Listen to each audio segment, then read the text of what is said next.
12 contestants ഉണ്ടായിരുന്നു. അതിനകത്ത് 11 പേർക്കും 11 അമ്മമാരും ഡാൻസേഴ്സ് ആയിരുന്നു. അമ്മ മാത്രം ഡാൻസർ അല്ല. അപ്പൊ ഇതിലേക്ക് ഇപ്പൊ സെലക്ട് ചെയ്യുന്ന സമയത്ത് അല്ല, അതില് ഒരാളും കൂടി ഉണ്ട്. ഒരാളും കൂടെ ഡാൻസ് അത്ര പുള്ളിക്കാരി ഡാൻസിൽ ഇതായിട്ടുള്ളതല്ല, ശ്രീകുട്ടി എന്ന് പറഞ്ഞ കണ്ടസ്റ്റന്റ്. ഒരു പക്ഷേ ഇങ്ങനെ പറയുന്നതിന് മുമ്പ് നമുക്ക് അന്നത്തെ ഒരു ഇൻസ്റ്റന്റ് എനിക്ക് തോന്നുന്നു അതിൽ നിന്ന് തന്നെ പറഞ്ഞു തുടങ്ങാൻ തോന്നുന്നു. കാരണം ഇപ്പൊ ഏത് റിയാലിറ്റി ഷോ ആണെങ്കിലും ഏത് ഷോ ആണെങ്കിലും അതിന്റെ വിധി വരുന്ന ദിവസം അല്ലെ, അതിലേക്ക് തന്നെയാണ് ഇപ്പോഴും കാത്തിരിപ്പ്. പ്രേക്ഷകരാണെങ്കിലും അതിലെ മത്സരാർത്ഥികളാണെങ്കിലും ആ ഒരു ദിവസം ഇത്രത്തോളം ഒരു ഷോക്ക് ഉണ്ടാവാൻ കാരണം എന്തുകൊണ്ടാണ്? ഇപ്പൊ പലപ്പോഴും വിധി അങ്ങോട്ടും ഇങ്ങോട്ടൊക്കെ മാറിയേക്കാം, നമ്മൾ പ്രതീക്ഷിക്കുന്നതിനപ്പുറം ആയേക്കാം. പ്രത്യേകിച്ച് ഫിനാലിലെ 5 പേരുണ്ട് അല്ലെ, 5 പേരുണ്ട്. അപ്പോ എങ്ങനെയാണ് നമ്മൾ പ്രതീക്ഷിച്ചൊരു സ്ഥാനമില്ലാത്തതായതുകൊണ്ടാണോ അതോ അതിന് യോഗ്യത ഇല്ലാത്തവർക്ക് അത് കൊടുത്തോ? ഏതാണ് ഏറ്റവും കൂടുതൽ ഷോക്ക് ആക്കിയത്? എന്താ നിങ്ങളെ? എന്നെ ഏറ്റവും കൂടുതൽ ഷോക്ക് ആക്കിയത് ഞങ്ങളെ രണ്ടുപേരെയും. കാരണം 5ാം സ്ഥാനം നമ്മള് ലാസ്റ്റിലൊരു 3 പെർഫോമൻസ് ആയിരുന്നു ഫൈനലിൽ വേണമെന്ന് പറഞ്ഞത്. ഒന്ന് ഒരു ഗ്രൂപ്പ് ഡാൻസ്, 10 പേരെ വെച്ചിട്ട് ഒരു ഗ്രൂപ്പ് ഡാൻസ്, പിന്നെ അമ്മയും മകളുമായിട്ടൊരു പെർഫോമൻസ്, പിന്നെ ഒരു റാം വോക്ക് ഉണ്ടെന്ന് പറഞ്ഞു, പിന്നെ അതിൻ്റെ കൂടെ തന്നെ ഒരു ആറ്റിറ്റ്യൂഡ് ക്വസ്റ്റ്യൻ ചോദിക്കുന്ന ഒരു റൗണ്ട്, ഇത്രയുണ്ടെന്ന് പറഞ്ഞു. അപ്പോൾ ഇതെല്ലാം കഴിഞ്ഞിട്ട് ഞങ്ങൾ നിൽക്കുകയാണ്. ഞാൻ ആകെ ടയേർഡായിട്ട് നിൽക്കുക. കാരണം ഈ റാം വോക്കൊന്നും ഞാൻ ചെയ്തിട്ടില്ലാത്ത ഒരാളാണ്. ഞാൻ വീടിനകത്ത് ഒതുങ്ങിക്കൂടി ഇപ്പോൾ ഒരു 2 വർഷമായുള്ളൂ ഞാൻ ഈ അഭിനയം എന്നുള്ള ഇഷ്ടം കൊണ്ട് അഭിനയം എന്നുള്ള ഒരു ഫീൽഡിൽ വന്നത് 2 വർഷമാണ്. അതുവരെ ഞാൻ എൻ്റെ മോളുടെ കൂടെ അവളുടെ അമ്മയായിട്ട് ഇങ്ങനെ പുറകെ നടക്കുന്ന ഒരാളാണ്. ഇതിനെക്കുറിച്ചൊന്നും ഈ ലോകത്തെ എനിക്ക് അറിയില്ല ഇങ്ങനത്തുള്ള കാര്യങ്ങൾ. പക്ഷെ ഇതിന് വേണ്ടിയിട്ട് അവർ ഗ്രൂമിങ് ഒരു തലേദിവസം രാത്രിയിൽ നടക്കാൻ പഠിപ്പിച്ചു. ഹൈ ഹീൽഡ് ചെരുപ്പിടണമെന്ന് പറഞ്ഞു. ഞാൻ അങ്ങനെയൊന്നും നടന്നിട്ടില്ലാത്ത ഒരാളാണ്. പക്ഷെ ചെരുപ്പൊക്കെ ഞാൻ മേടിച്ചിട്ടു, അതിനുള്ള ഡ്രസ്സ്, ഹെവി ആയിട്ടുള്ള ഡ്രസ്സ് ഇതൊക്കെ ഇട്ടിട്ട് റാം വോക്കൊക്കെ ചെയ്ത് ഞാൻ ആകെ ക്ഷീണിച്ച് നിൽക്കുവാണ് വന്ന്. അപ്പോഴാണ് ആദ്യം 4-5 സ്ഥാനം. അപ്പം നമ്മൾ അതിന് മുന്നേ തന്നെ കുറേ നാൾ കൊണ്ട് കുറേ ആൾക്കാർ ഇത് സ്ഥിരമായിട്ട് കാണുന്ന കുറേ ആൾക്കാരുണ്ട്. അപ്പോൾ അവർ നമ്മളോട് പറയും നിങ്ങൾക്ക് തന്നെയാണ് ഫസ്റ്റ്. എന്നെ ഫോൺ ചെയ്തിട്ട് പറയും നിങ്ങൾക്ക് തന്നെയാണ് ഫസ്റ്റ്, ഒന്നും നോക്കണ്ട. ഇതിനകത്തുള്ള ക്രൂ മെമ്പേഴ്സ്, നമ്മുടെ ഈ അമൃത ചാനലിലുള്ള ക്രൂ മെമ്പേഴ്സ് പേഴ്സണലായിട്ട് മെസ്സേജ് അയച്ചിട്ടുണ്ട്, നിങ്ങൾക്ക് തന്നെയായിരിക്കും ഫസ്റ്റ്. നമ്മൾ ഈ സ്റ്റേജിൽ പെർഫോമൻസ് കഴിയുമ്പോഴും നമ്മളോട് പറയുന്നു, ചാനലിലുള്ള ആൾക്കാർ തന്നെ നമ്മളോട് പറയുന്നത് നിങ്ങൾ എന്തോ നോക്കാനെ കൊണ്ടാ നിങ്ങൾക്കായിരിക്കും ഫസ്റ്റ്. അങ്ങനെയുള്ള ഒരു പ്രതീക്ഷയിൽ നിൽക്കുക. ഈ പ്രേക്ഷകർ അഭിപ്രായങ്ങൾ അറിയിക്കാറുണ്ട്, ഇപ്പൊ മെസ്സേജിലൂടെ കോളിലൂടെ ആണെങ്കിലും. ഈ പ്രേക്ഷകർ പറഞ്ഞ അഭിപ്രായത്തിലാണോ ഈ പ്രതീക്ഷ വന്നത്? നിങ്ങൾക്ക് നമ്മള് ഓരോ പെർഫോമൻസിനും നമ്മൾ അതുപോലെ എഫേർട്ട് ഇട്ടു, നല്ല കമന്റ്സ് പറയുന്നുണ്ട്, എല്ലാം ഉണ്ട്. ഈ ഗ്രാൻഡ് ഫിനാലയിലെ 3 പെർഫോമൻസ് ചെയ്തു. അപ്പൊ നമുക്ക് സ്വന്തമായിട്ടൊരു ജഡ്ജ്മെന്റ് ഉണ്ടാവുമല്ലോ. അപ്പൊ നമ്മളുടെ വിശ്വാസം ഓക്കെ, ഇത് നല്ലതായിരുന്നു, നല്ല പെർഫോമൻസ് ആയിരുന്നു. ഇത് മാത്രമല്ല നോക്കുന്നത്, ഇതിന് മുന്നേ ഈ ഒരു 1 ഇയർ ആയിട്ട് നമ്മൾ ചെയ്തുകൊണ്ടിരുന്ന കാര്യങ്ങളെല്ലാം നോക്കിയിട്ടായിരിക്കും ജഡ്ജ്മെന്റ് എന്നാണ് നമ്മൾ വിശ്വസിച്ചിരിക്കുന്നത്. ഡാൻസ് അപ്പൊ ഞാൻ എപ്പോഴും എല്ലാ പ്രാവശ്യവും ഡാൻസ് മാത്രമാണ് കൂടുതലും. ഒരു 3/4% ഡാൻസിനാണ് കൂടുതൽ ഇമ്പോർട്ടൻസ് കൊടുത്തത്. അപ്പൊ ഞാൻ സാറിനോട് പറയും, സാറേ ഡാൻസ് മാത്രമേ ഉള്ളൂ എന്ന് ചോദിക്കും. പറയും ഡാൻസ് അറിയാത്തവർക്ക് അല്ലാത്ത റൗണ്ടുകളുണ്ട്. കാരണം വേറെ കുറച്ച് റൗണ്ടുകളൊക്കെ ഉണ്ടായിരുന്നു ഡാൻസ് അല്ലാത്ത. ഷോക്ക് വിളിക്കുന്ന സമയത്ത് പറഞ്ഞിട്ടുണ്ടോ ഡാൻസ് അറിയണം അല്ലെങ്കിൽ അതിനെ കുറിച്ച് ഇമ്പോർട്ടൻസ് ഉണ്ടെന്ന്? ഒന്നും പറഞ്ഞില്ല. സൂപ്പർ അമ്മയും മകളും അവരുടെ ബോണ്ടിങ്, അതുപോലെ സൈക്കോളജി റൗണ്ട്. എന്നോട് പറഞ്ഞു സൈക്കോളജി, മോൾക്ക് ഒരു സൈക്കോളജി റൗണ്ട് ഉണ്ടാകും, ഡോക്ടർ കാണും, അങ്ങനെയൊക്കെയാണ് എന്നോട് പറഞ്ഞത്. പക്ഷെ അവിടെ സൈക്കോളജി റൗണ്ട് നടന്നിട്ടില്ല, ഡോക്ടറിന്റെ റൗണ്ട് നടന്നിട്ടില്ല. അപ്പൊ ഞങ്ങള് പിന്നെന്താ ഈ 3 റൗണ്ട്സിൽ ഒരെണ്ണം നമുക്ക് എന്ത് വേണമെങ്കിലും ചെയ്യാമെന്നായിരുന്നു പറഞ്ഞത്, ഒരു സിഗ്നേച്ചർ റൗണ്ട് പോലെ. അപ്പൊ ബാക്കിയുള്ള 4 കണ്ടസ്റ്റൻസും ഡാൻസ് ചെയ്തപ്പോ നമ്മൾ അതിനകത്തുനിന്ന് വെറൈറ്റി ആയിട്ട് സോപാന സംഗീതം അതിനോട്. അത് 2 ആഴ്ച കൊണ്ട് അവള് പഠിച്ചിട്ടില്ല, സോപാന സംഗീതം പഠിച്ചിട്ടില്ല. നമ്മളുടെ അടുത്ത് തന്നെയുള്ള ഒരു ആശാനോട് ചോദിച്ചപ്പോൾ അവളോട് നോക്കട്ടെന്ന് പറഞ്ഞു. അവള് പെട്ടെന്ന് തന്നെ അത് പഠിച്ചെടുക്കുന്നുണ്ട്, വേഗം തന്നെ പഠിച്ചു. 2 ആഴ്ച കൊണ്ട് ആ സോപാന സംഗീതത്തിന്റെ ആ കൊട്ട് പഠിക്കണമെങ്കിൽ കുറേ മാസങ്ങൾ പിടിക്കല്ലോ, 1 വർഷമൊക്കെ പിടിക്കും. പക്ഷെ 2 ആഴ്ച കൊണ്ട് അവളത് പഠിച്ചിട്ട് ഞാനും അവളും കൂടെ ബാത്റൂമിൽ പോലും പാടാത്ത ആളാണ് ഞാൻ. എന്നിട്ട് ഞാൻ ഇതിനു വേണ്ടി കഷ്ടപ്പെട്ട് അത് പഠിച്ച് അതിന്റെ ആ പാട്ടും പഠിച്ച് അതിന്റെ കൂടെ തന്നെ ഞങ്ങളൊരു സ്കിറ്റ് ബാക്കിയുള്ള 4 കണ്ടസ്റ്റൻസിൽ നിന്നും വെറൈറ്റി പെർഫോമൻസ് നമ്മൾ ചെയ്തു എന്നായിരുന്നു നമ്മുടെ വിശ്വാസം. കണ്ടിരുന്ന നമ്മള് ചെയ്ത് കഴിഞ്ഞിട്ട് പുറത്തിറങ്ങിയപ്പോഴും നേരത്തെ ഉണ്ടായിരുന്ന കണ്ടസ്റ്റൻസ് ഒക്കെ അവിടെ ഉണ്ടായിരുന്നു. അവര് പറഞ്ഞു നിങ്ങൾ സൂപ്പർ ആയിരുന്നു. ബാക്കിയുള്ള അവര് പറയാ, ഞാൻ ഇറങ്ങി ചെന്നപ്പോ ഒരാളുടെ കണ്ണിൽ കൂടെ കണ്ണുനീര് വരുന്നുണ്ട്.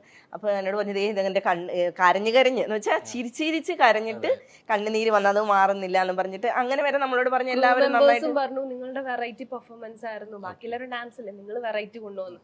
അപ്പോഴും നമ്മൾ പ്രതീക്ഷയിലിരിക്കോ കുറെ കൂടെ പ്രതീക്ഷ കൂടി. പ്രതീക്ഷ കൂടി. കാരണം നമ്മൾ ഒരു ഇതെന്ന് പറഞ്ഞു കഴിഞ്ഞാൽ സൂപ്പർ അമ്മയും മകളും എന്നുള്ള ഒരു പ്രോഗ്രാമാ. അപ്പൊ അത് ലാസ്റ്റിൽ എല്ലാവരും ചെയ്തത് ഡാൻസാ. നമ്മൾ ഈ ഒരു വർഷം കിടന്ന് കഷ്ടപ്പെട്ട് ചെയ്തതും ഈ ഫൈനലി ചെയ്തതുമായിട്ട് ഒന്നും അല്ലാണ്ടായി പോയില്ലേ. കാരണം അവര് പറയുന്നത് ഫൈനലിലെ പെർഫോമൻസ് മാത്രമേ നോക്കിയുള്ളൂ, വാവ് ഫാക്ടർ മാത്രമേ നോക്കിയിട്ടുള്ളൂ.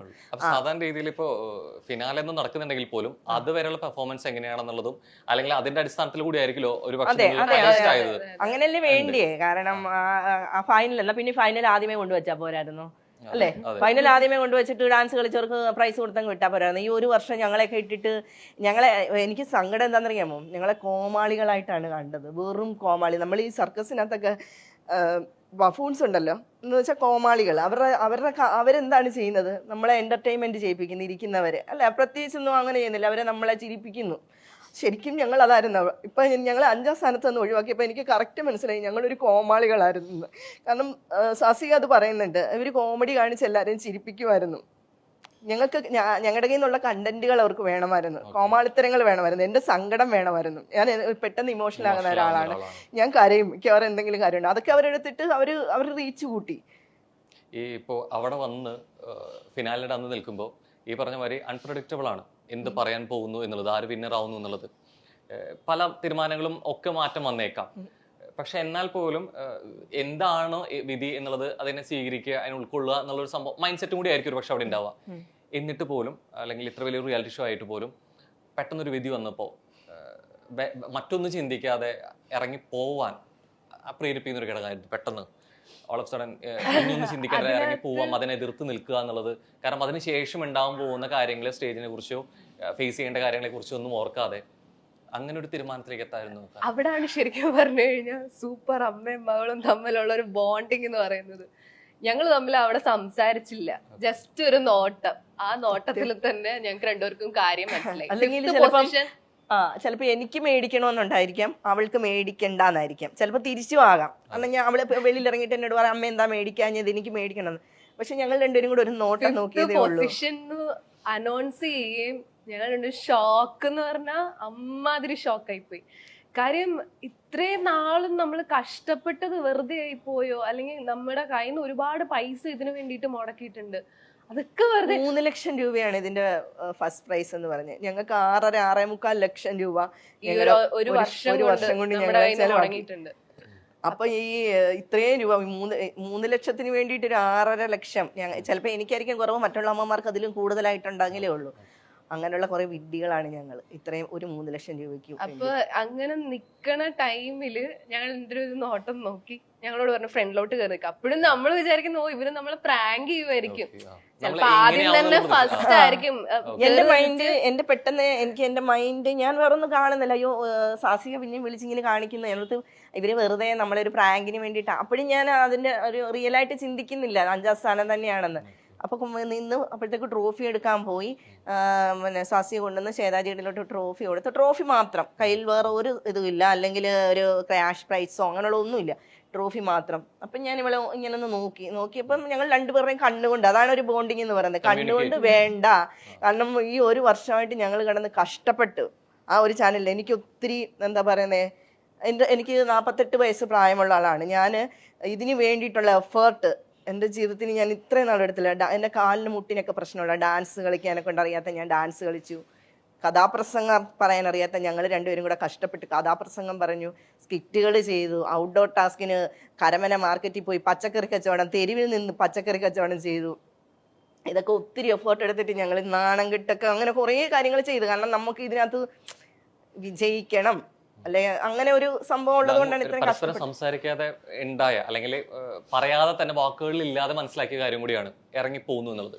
പക്ഷെ അത് കഴിഞ്ഞിട്ടായിരിക്കും പലപ്പോഴും നമ്മൾ കുറെ കാര്യങ്ങൾ റിയലൈസ് ചെയ്യുക, തിരിച്ചറിയുന്ന ഒരു മൊമെന്റ് ഇതൊക്കെ കഴിഞ്ഞിട്ട് പിന്നീട് നോക്കുമ്പോഴായിരിക്കും അവിടെ വന്ന് പോകുന്ന, അവിടെ കണ്ട പ്രേക്ഷകരോ അല്ലെങ്കിൽ ബാക്കിയുള്ളവരോ എന്തായിരിക്കും നിങ്ങളെ കുറിച്ച് സംസാരിക്കാനെ കുറിച്ച് ചിന്തിച്ചിട്ടുണ്ടോ? നിങ്ങൾ സപ്പോർട്ട് ചെയ്തിട്ടായിരിക്കും, അത് എഗെയിൻസ്റ്റ് ആയിരിക്കും, ഇല്ല മോശമായിരിക്കും ഇല്ല സംസാരിച്ചത്. ആരും എഗെയിൻസ്റ്റ് ആയിട്ട് ഒരിക്കലും സംസാരിച്ചില്ല. ആരും എഗെയിൻസ്റ്റ് ആയിട്ട് സംസാരിച്ചിട്ടില്ല. എല്ലാരും നമ്മളെ സപ്പോർട്ട് ചെയ്തതേ ഉള്ളൂ, നമ്മളെ ചേർത്ത് പിടിച്ചേ ഉള്ളൂ. പക്ഷെ അവിടെ ഫ്ലോറിൽ നടന്നത് വേറെ സംഭവങ്ങളായിരുന്നു. ഞാൻ ഇത് വേണ്ടാന്ന് പറഞ്ഞു. അപ്പൊ ഞങ്ങൾ രണ്ടുപേരും കൂടെ കൈ കൊണ്ട് കാണിച്ചു വേണ്ട, ഇങ്ങനെ കാണിച്ച്.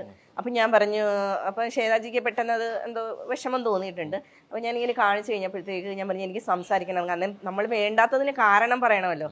അപ്പം ഞാൻ മൈക്ക് വേണമെന്ന് പറഞ്ഞ് എനിക്ക് മൈക്ക് കൊണ്ടു തന്നു. മൈക്ക് കൊണ്ടു തന്നപ്പോൾ ഞാൻ പറഞ്ഞു സതീഷ് സാറെന്ന് പറഞ്ഞാൽ ഇതിൻ്റെ ഡയറക്ടർ സതീഷ് സാർ ഈ പ്രോഗ്രാമിലേക്ക് എന്നെ വിളിച്ചപ്പോൾ എന്നോട് പറഞ്ഞത് ഇത് സൂപ്പർ അമ്മയും മകളും എന്നുള്ളൊരു പ്രോഗ്രാമാണ്. പക്ഷേ ഇവിടെ നടന്നത് ഡാൻസ് റിയാലിറ്റി ഷോ ആണ്. അത് കറക്റ്റാണ്, ആദ്യം തൊട്ട് അവസാനം വരെ ഡാൻസ് റിയാലിറ്റി ഷോ ആയിട്ടാണ് നടന്നത്. എന്നാൽ പിന്നെ സൂപ്പർ അമ്മയും ഡാൻസ് റിയാലിറ്റി ഷോ എന്നങ്ങ് വെച്ചാൽ പോരായിരുന്നു. അല്ല, ഗ്രാൻഡ് ഫിനാലയിലെ പെർഫോമൻസും ഡാൻസ് ആയിരുന്നു. ഡാൻസിനെ ബേസ് ചെയ്തിട്ട് അവർ കൊടുത്തിരിക്കുന്നത്. സൂപ്പർ ഞാൻ പറഞ്ഞു ഇതൊരു സൂപ്പർ ഡാൻസറിന്റെ ഷോ ആയിരുന്നു. അപ്പൊ അതിനകത്ത് എനിക്ക് ഡാൻസ് അറിയാത്ത ഒരാളാണ്. ഞാൻ ഡാൻസ് അറിയാത്ത ഒരാള് ഈ ട്രോഫിക്ക് അർഹയല്ല. അതുകൊണ്ടാണ് ഞാനിത് മേടിക്കാത്തതിന്റെ കാരണം എന്ന് പറഞ്ഞിട്ടാണ് ഞാൻ അവിടെ നിന്ന് ഇറങ്ങിപ്പോയി. വേറെ അവരെ ചീത്ത വിളിച്ചിട്ടില്ല, ശ്വേതാജിയായി ഒന്നും പറഞ്ഞിട്ടില്ല, സ്വാസിയോടൊന്നും പറഞ്ഞിട്ടില്ല, ചാനലിനെതിരെ പറഞ്ഞിട്ടില്ല. എന്റെ നിലപാട് പറഞ്ഞു, ഞാൻ മേടിക്കാത്തതിന്റെ കാരണം അത് ഞാൻ പറഞ്ഞു. കാരണം അത് അവരെനിക്ക് വെച്ച് നീട്ടുന്ന ഒരു ട്രോഫിക്ക് എനിക്ക് നിരസിക്കാനുള്ള ഇതുണ്ടല്ലോ, എനിക്ക് വേണ്ടാന്ന് വെക്കാനുള്ള ഒരു അവകാശം എനിക്കുണ്ട്. ഓസ്കാർ വരെ ആൾക്കാർ വേണ്ടെന്ന് വെക്കുന്നു ഇല്ലേ? അപ്പൊ അതിന് നെഗറ്റീവായിട്ട് പറഞ്ഞതായിരിക്കാം ചാനലിൽ അത് കാണിച്ചു. അഭിപ്രായം കൃത്യമായിട്ട് രേഖപ്പെടുത്തിയിട്ടുണ്ട്.